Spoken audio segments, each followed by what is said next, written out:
Cuando empieza el mes de junio, todas las empresas e instituciones cambian su logo por un logo con la bandera arcoíris. Esto es señal de que llega el orgullo LGBT, una fecha en la que se superponen manifestaciones y discursos críticos con el sistema con un entramado empresarial que capitaliza la lucha del colectivo LGBT. Las campañas institucionales van desde lemas vacíos como #LoveIsLove a Soy humano. Pero lo cierto es que, históricamente, tener una orientación sexual diferente a la heterosexual tiene unas implicaciones concretas. Y bajo el capitalismo, la cosa no es diferente, aunque intente blanquear su imagen haciendo una reedición arcoíris de una botella de Absolut Vodka. La hipocresía del capitalismo es algo evidente. Las políticas y protocolos anti-LGBT-fobia en el trabajo son obra, precisamente, de la clase trabajadora organizada en sus sindicatos. La ética de una empresa suele virar hacia la dirección que más convenga. Esto no es un secreto y forma parte del discurso de todos los colectivos LGBT no institucionales durante cada orgullo. La pregunta es, ¿hemos llegado a este punto porque el movimiento LGTB está ligado con los intereses de la burguesía? Si hacemos un repaso histórico, comprobaremos que no es así, que nuestra historia está ligada a la lucha de la clase trabajadora y que, aparte de blanquear empresas, el capitalismo también se aprovecha de la apropiación de relatos para despolitizar al colectivo. Para comenzar, es necesario conceptualizar qué es la LGTB-fobia, cuáles son sus raíces, sus complejidades y por qué ésta dio paso a un movimiento LGBT tan combativo como Stonewall. El control reproductivo y, por ende, el control sexual es una característica endémica a los estados de sistemas patriarcales, que tienen su base en la propiedad privada. La heteronorma, entendiéndose como la heterosexualidad como el modelo deseable de relación, tiene su origen en el cambio de sistema de la comuna primitiva a la sociedad de clases, cuando se empezó a regular la sexualidad. La función del matrimonio monógamo, según el marxismo, tiene el objetivo de transmitir de padres a hijos la propiedad, que no interesa que se desperdigue, sino que se le dé una continuidad. En este proceso histórico también se desarrolla el patriarcado como sistema relacional, que tiene como consecuencia una división sexual del trabajo, relegando a las mujeres al papel de reproductoras. Esto conllevará la aparición de los roles de género y a convenciones regladas de cómo tiene que ser un hombre y una mujer. Así pues, el patriarcado jugará un papel muy importante en el desarrollo de la heteronorma, ya que la familia nuclear de carácter patriarcal se convertirá en la organización social destinada a la reproducción y a la reposición de fuerza de trabajo. El Estado, que tiene la función de mantener un sistema, será un férreo agente de control social y sexual, que marcará una serie de pautas. De todas formas, la heteronorma en las sociedades antiguas no tenía por qué implicar una legislación que penalizase las relaciones homosexuales, como sería el caso de la antigua Mesopotamia, que estaba permitida dentro del ámbito prostitucional. Como es evidente, la monogamia no ha sido un mandato bidireccional, así que los hombres tenían más margen de libertad sexual, que satisfacían mediante la institución de la prostitución, según Engels, complementaria a la institución del matrimonio. En todo caso, la permisividad en dichas relaciones no indica que, entre ellas, fueran precisamente la unión libre entre dos partes deseantes. No es extraño el caso de Grecia, en el que las prácticas homosexuales solo eran aceptadas en una relación de pederastia, que además cumplía la función social de introducir a un adolescente en la vida adulta o como adiestramiento militar. Las relaciones entre dos hombres adultos eran reprobadas, ya que era identificada como una conducta contraria a la masculinidad. Las prácticas homosexuales no llegaron a penar hasta el siglo III después de Cristo, cuando el cristianismo se convirtió en la religión del Estado de Roma. Las religiones monoteístas serán la herramienta principal de control social en las sociedades feudales, en concreto el cristianismo, que identifica a Dios como Padre, es decir, como un hombre. Es el resultado de un patriarcado más que consolidado, con todo lo que ello implica. Además, el feudalismo necesitará una mayor reposición de mano de obra, ya que se basa en la explotación agraria de feudos, en los cuales trabajaban varias familias de siervos, adscritos a esta tierra. Durante la larga Edad Media, se desarrollaron distintas instituciones relacionadas con el cristianismo, que se encargaban de ejercer como brazo represivo, como la famosa Inquisición o el Santo Oficio, y la homosexualidad, tanto femenina como masculina, pasó a ser penada, ya fuera con la muerte o con otro tipo de acto punitivo. De hecho, no solo se penalizaban estas prácticas, sino que en 1460, Margarida Borràs, una mujer trans valenciana, fue la primera mujer trans asesinada por su identidad de género en España, de la que se tenga constancia, tal como rezaba su sentencia. Como podemos ver, la transfobia no es un invento de la posmodernidad, así como la existencia de las personas trans. Con la división sexual del trabajo, apareció también lo que se conoce como cisnorma. Para ser funcional al sistema, las personas con capacidad de gestar van a tener que estar en una posición de subordinación, teniendo una posición política determinada dentro de la sociedad. Esto es lo que conocemos por ser mujer. La cisnorma es, como el propio nombre indica, que la norma sea que las hembras se las socializa como mujeres y a los machos como hombres. En estas condiciones nace la transfobia, la opresión activa y sistemática de las personas trans, como personas que no encajan en este esquema patriarcal. La llegada del capitalismo no supuso un alivio en la condición de las personas LGBT, pero sí la capacidad de negociar, ya que el capitalismo permite un cierto grado de implicación de las masas. Muy asertivamente, Engels, en su obra Del socialismo utópico al científico, ya hace una crítica mordaz a la nueva moral burguesa. El derecho de pernada se cambia por las violaciones sistemáticas de patrones a trabajadoras, y las cifras de prostitución se disparan.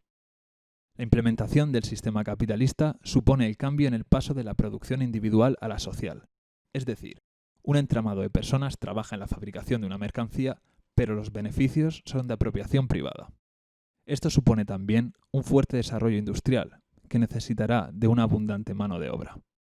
En este contexto, el patriarcado juega un papel importante, ya que el capitalismo se aprovecha de dicha división del trabajo e impone una doble jornada a la mujer, mientras se ahorra costes en la reproducción de la mano de obra. Es por esto por lo que el capitalismo está cómodo heredando la tradición LGBTófoba del pasado feudal, porque encaja con la necesidad de mantener el núcleo familiar como unidad reproductiva. Es entonces, en este contexto, mientras que nace el movimiento obrero y el movimiento feminista, surge también un movimiento LGTB, que tendrá sinergias inmediatas con los dos anteriores. Es evidente que existe una relación dialéctica entre estas luchas. La LGTB-fobia tiene que ver directamente con los roles de género patriarcales, y es la clase trabajadora la que sufre un control más estricto sobre su vida sexual, jugando a los burgueses sus propias reglas para poder esquivar las consecuencias de su propio monstruo. Además, el urbanismo capitalista también tuvo que ver en la organización del movimiento LGTB. Empezaron a existir distritos concretos en los que se ubicaban locales, en los que se concentraban las personas LGBT de clase obrera. Como prueba documental, contamos con la publicación de Hirschfeld, de 1904, en la que analizaba su subcultura LGBT berlinesa, en la cual existían tanto bares como sitios de encuentro o incluso una agencia de citas para lesbianas. Es decir, antes las experiencias estaban atomizadas, pero ahora existían espacios compartidos. También el hecho de que existiera un margen de negociación y la posibilidad de conquistar ciertos derechos democráticos afianzó este clima de unidad. El consenso es que el movimiento LGBT empieza con las revueltas de Stonewall, pero la primera experiencia de lucha del colectivo por una mejora de las condiciones sociales en materia de libertad sexual se da en Alemania a finales del siglo XIX, siendo un país capitalista desarrollado y además con una ley especialmente contundente sobre la penalización de la homosexualidad, que amenazó con extenderse también al lesbianismo. Dicha situación legislativa trajo consigo una paulatina alianza entre gays y lesbianas, arrastrando a su vez a sectores del movimiento feminista y obrero socialista, del cual Magnus Hirschfeld, figura muy importante para el movimiento, participaba. Las lesbianas eran muy activas dentro del movimiento feminista, pero sin salir del armario. Además de que la policía impedía su asistencia a los actos de Scientific Humanitarian Committee, la primera asociación LGBT, debido a que se trataban temas sobre los cuales era lícito e inadecuado que una mujer participara. Las personas trans también eran partícipes en esta lucha, a pesar de que no se reconocían como tal, sino que entraban en la categoría de personas travestidas, cosa que obviamente hoy está o debería estar obsoleta. Como podemos ver, antes de Stonewall o la convención de usar las siglas LGTB para referirse a un conjunto de disidencias sexuales y de género, a principios del siglo XX ya existían sinergias y luchas en común. Por otra parte, debemos tener también presente que la clase es una contradicción que atraviesa la sociedad, y los miembros LGBT de la burguesía también tenían su propia agenda, que se basaba en la integración dentro de los modelos heteronormativos, y a lo largo del siglo XX fueron creando o interviniendo en algunas organizaciones homófilas, como Mattachine Society o Daughters of Bilitis, forzando este viraje de asimilación dentro del sistema. Este tipo de luchas despertaron, con las especificidades concretas en Estados Unidos, como su vinculación con el movimiento de liberación negro, en el sentido de que la esclavitud, las políticas raciales y demás fueron caldo de cultivo para la agudización de la lucha de clases a escala mayor. Cuando ocurrió Stonewall, el colectivo LGBT ya estaba curtido en sus propias luchas antirrepresivas, pero Stonewall tuvo particularidades concretas. Una redada policial particularmente violenta en un barrio donde se concentraban tanto bares gays como lésbicos, mientras que, paralelamente, existía un tejido asociativo como las patrullas de autodefensa y otro tipo de asociaciones.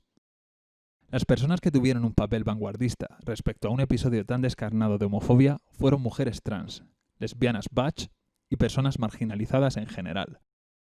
Este cambio en el paradigma activista en Estados Unidos, dominado por hombres gays de talante liberal, dio un giro radical en el cual aparecieron colectivos como el Gay Liberation Front o Acción Travesti Callejera, cuya agenda iba más allá de los postulados reformistas liberales. Esto inauguró un activismo de masas, emulando el movimiento por los derechos civiles que rivalizó con las antes mencionadas asociaciones homófilas. Además, había una clara diferencia en el discurso. Estos sectores aburguesados denostaban a cualquier persona LGBT que tuviese una expresión de género alejada de la norma. Es decir, solo les interesaba la integración como asimilación dentro del sistema, además de defender unos ideales estéticos y conductuales relacionados con la masculinidad hegemónica. Nos podemos encontrar con hechos homólogos, como la marcha de las Ramblas del 77 por la derogación de la ley de peligrosidad y reforma social, la lucha por la despenalización en Australia o la lucha del colectivo LGBT en Inglaterra contra la represión policial, que en la década de los 80 se convirtió en un movimiento de solidaridad con los mineros. En definitiva, cada país ha tenido su Stonewall. Efectivamente, el grueso del movimiento y las mayores reivindicaciones no han sido una victoria de la burguesía, sino el resultado de la lucha de la clase obrera. Entonces, ¿cómo hemos llegado al punto en el que nos encontramos actualmente? Las causas son las siguientes. Por una parte, el imperialismo supone la exportación del capitalismo a escala global.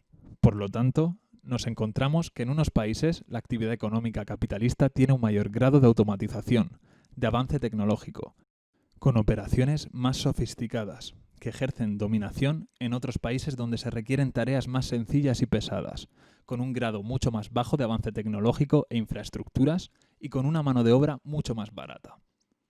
Esto afecta a la estructura social. En las potencias imperialistas, al no necesitar tanta reposición de mano de obra, y en las que las capas acomodadas de la clase obrera y la pequeña burguesía tienen peso y representación política, los roles de género son más laxos, y en las que se ha desarrollado un movimiento LGTB histórico, existe cierta permisividad, sobre todo legal, en materia de libertad sexual. Por otra parte, en los países dominados se impone un patriarcado férreo, con todo lo que conlleva para las personas LGTB, porque es necesario un núcleo familiar heterosexual que reproduzca mano de obra que es necesario reponer con más asiduidad. En las potencias imperialistas, al haberse cumplido la mayoría de las reivindicaciones relacionadas con la no persecución y con el ejercicio a la libertad sexual, el capitalismo ha sabido sacar tajada de la situación. El colectivo LGBT supone un nicho nuevo de mercado, con unas dinámicas de consumo marcados por la construcción de una cultura y unas prácticas, cosa que se puede ver de manera más evidente en el sector del ocio. Es decir, el capitalismo ha fagocitado parte de la cultura y la identidad del colectivo LGBT como una consecuencia sine qua non de la inclusión. Tampoco podemos obviar que a medida que se ha ido avanzando y se han ido conquistando derechos, la lucha LGBT se ha ido integrando también en las instituciones, en la forma de observatorios o en varias disciplinas académicas, siendo representantes de esta clase obrera acomodada.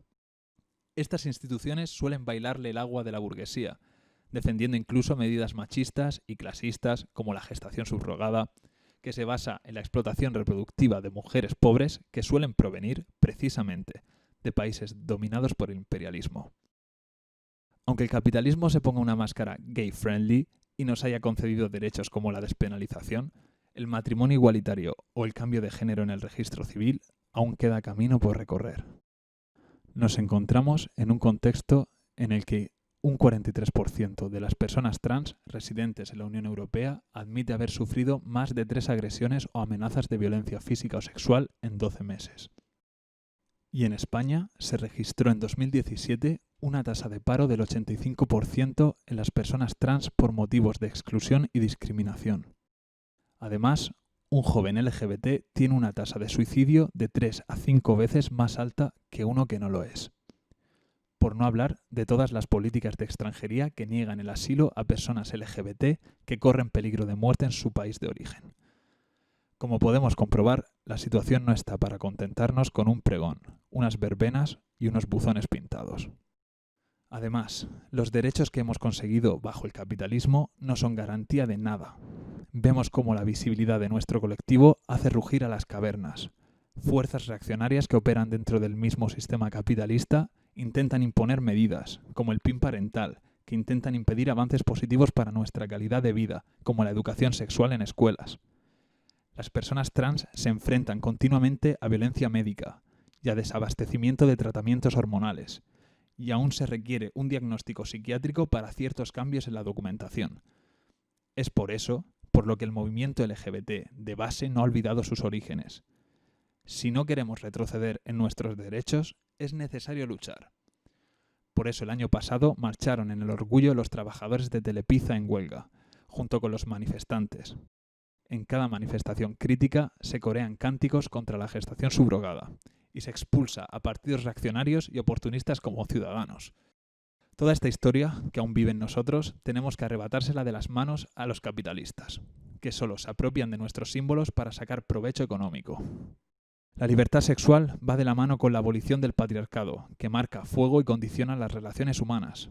Dicho en otras palabras, si queremos que nuestros derechos sean garantías, tenemos que ser conscientes de que pedimos más de lo que el capitalismo está dispuesto a dar. Estas experiencias de lucha nos demuestran no solo que la clase trabajadora es diversa, sino que es capaz de ganar. Pero la victoria definitiva no será arrancarle reformas al capitalismo, sino destruirlo. Necesitamos un sistema en el que exista un compromiso real con la liberación de la mujer y de la liberación sexual, con un Estado al servicio de nuestra clase que es diversa, en el que estas nuevas instituciones estén a nuestro servicio y podamos fiscalizar y garantizar el cumplimiento de nuestras demandas.